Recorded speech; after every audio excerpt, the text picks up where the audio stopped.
Hello everyone, welcome to math media with Raspreet. आज का topic है हमारा dice, lesson number 5, open figure dice और ओपन डाइस।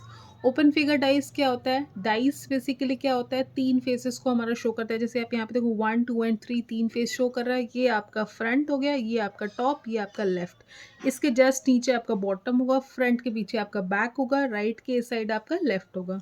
तो इसमें क्या करते हैं हम ओपन डाइस में अपने सारे 6 के 6 फेसेस को ओपनली रिप्रेजेंट करते हैं, प्रेजेंट करते हैं।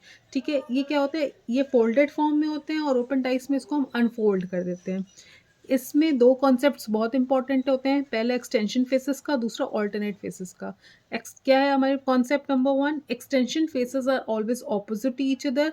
दूसरा, alternate faces in a straight line और always opposite to each other. चलिए इसको स्टडी करते हैं। सबसे पहले आप देखो, ये अगर आपका डाइस है, इसको जब हम अनफोल्ड करेंगे तो कुछ इस तरह का दिखेगा। जब ये आपकी सिंगल स्ट्रेट लाइन है, स्ट्रेट लाइन के लेफ्ट और राइट जो आपके फेसेस लिखे होते हैं, ये आपका होता है एक्सटेंशन फेसेस। ये और ये यहाँ पे 2 एंड 4 आपके कौन से फेसेस है? एक्सटेंशन फेसेस है। स्ट्रेट लाइन के लेफ्ट और राइट वाले फेसेस एक्सटेंशन होते हैं।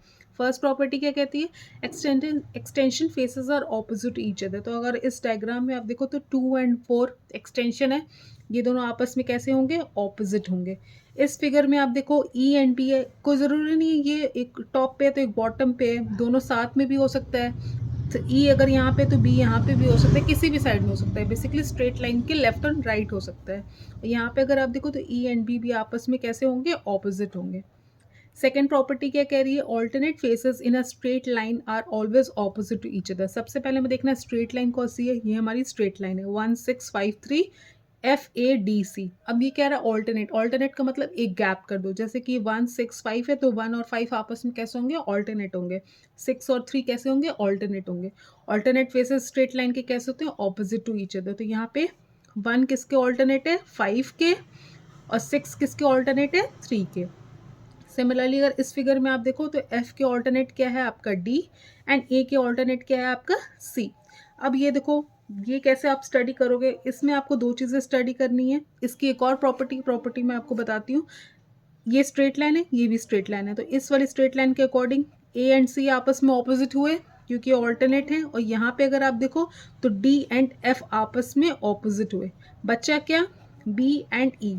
जब इस तरह के क्वेश्चंस आते हैं जिसपे आपको दो पेयर ऑल्टरनेट के, जब दो पेयर आपके ऑपोजिट मिल जाते हैं, जो रिमेनिंग है बी एंड ई, ये दोनों आपस में कैसे होंगे? ऑपोजिट होंगे। अगर स्ट्रेट लाइन ऐसी है जिसमें दो आपको एक ऑल्टरनेट पेयर दोनों में मिल जा रहा है, तो जो रिमेनिंग आपके सिंबल्स, नंबर, डिजिट्स कुछ भी होंगे, वो दोनों आपस में कैसे होंगे? ऑल्टरनेट होंगे।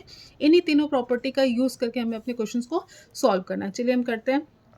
फर्स्ट क्वेश्चन है हमारा अनफोल्ड टू फोल्ड, मतलब ये ओपन अप प्रेजेंटेशन है, उसको हमें किस में करना है? क्यूब के डाइस के फॉर्म में फिर से कन्वर्ट करना है। ये अनफोल्ड प्रेजेंटेशन है, ये फोल्डेड प्रेजेंटेशन है।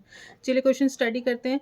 Choose from the 4 answers, 4 answers हमारे दिए हुए हैं। The figure that will be form when open figure is folded into box. ये हमारा ओपन फिगर है और इसको हमने बॉक्स में कन्वर्ट कर दिया, तो कौन सा प्रेजेंटेशन सही की गई है? सबसे पहले हम प्रॉपर्टी लगाएंगे। प्रॉपर्टी क्या कहती है? Extension faces. कौन से एक्सटेंशन फेसेस हैं? 0 एंड 0। तो यहाँ पे 0 और 0 कैसे होंगे? आपस में ऑपोजिट होंगे। फिर आप यहाँ पे आओ ऑल्टरनेट। ऑल्टरनेट कौन कौन से है? ये दोनों ऑल्टरनेट हैं, तो plus will be opposite to plus और divide will be opposite to divide.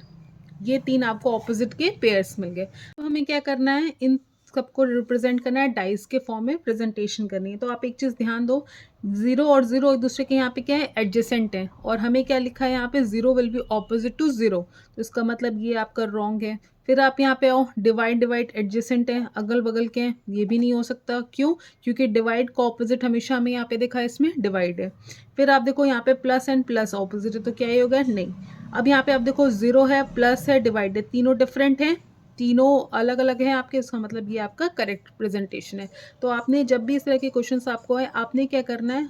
Opposite के पेयर्स नोट डाउन करो। अगर यहाँ पे ऐसे होता 1 2 3 एंड 4 5 एंड 6, तो आपका जो अगर डाइस का प्रेजेंटेशन आप करते तो वो ये चीज़ होती 1 3 एंड 5, क्योंकि तीनों के पेयर ऑपोजिट वाले। इसमें हमें या तो हम 1 3 5 को यूज़ करते, या तो हम 2 4 एंड 6 को नोट डाउन करते, कोई एक पेयर को, या तो इधर वाले पेयर्स को या तो इधर वाले पेयर्स को। अगर हम ऐसे लिख देते 1 2 एंड 4, तो ये गलत हो जाता क्योंकि 3 एंड 4 आपस में ऑपोजिट है, वो तो चलिए ठीक है, लेकिन 1 और 2 आपस में ऑपोजिट है, तो ऑपोजिट यहाँ पे तो एडजेसेंट हो रहे हैं, तो आपने क्या करना है, किसी एक पेयरिंग को लेना है, आइदर 1 3 5 को और 2 4 और 6 को।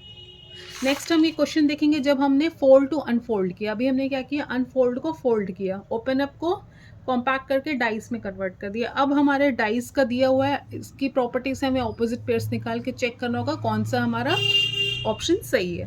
क्वेश्चन नंबर 2 कहते हैं 3 views of the same cube are given. Dice के 3 फेसेस हमारे व्यूज दिए हुए हैं। Of all the faces of cube are numbered from 1 to 6. Select one figure which will result in unfolding. Unfolding के बाद कौन सा आपका फिगर सही होगा।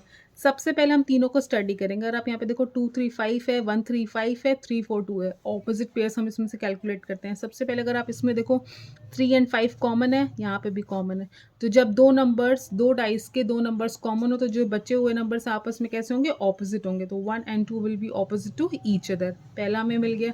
फिर आप यहाँ पे देखो 3 4 2 है और यहाँ पे 1 3 5 है, तो हमने क्या करना है, 3 दोनों में कॉमन है, हमने 3 से स्टार्ट करना है क्लॉकवाइज डायरेक्शन में, तो 3:5:1 हमने किया, 3:5:1, और इधर 3:4:2, तो 3:4:2। अब हमें देखो 1:2 हमें पता है ये ऑपोजिट है, और यहाँ पे दूसरा पेयर हमें पता चल जाएगा क्या, 5 विल बी ऑपोजिट टू 4।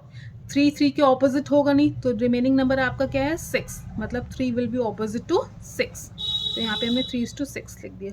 अब हमें स्टडी करना है इन फिगर में से इन तीनों को कौन सेटिस्फाई कर रहा है। अब यहाँ पे देखो 3 एंड 6 ऑपोजिट हैं क्योंकि एक्सटेंशन फेसेस हैं, चलो ये सही है। 4 का ऑपोजिट 1 है, लेकिन यहाँ पे 1 का ऑपोजिट 2 है, इसका मतलब ये गलत फिगर है। फिर आप यहाँ पे आओ, 3 का ऑपोजिट 1 दे रहा है, लेकिन 3 का ऑपोजिट क्या है, 6, ये भी फिगर गलत है।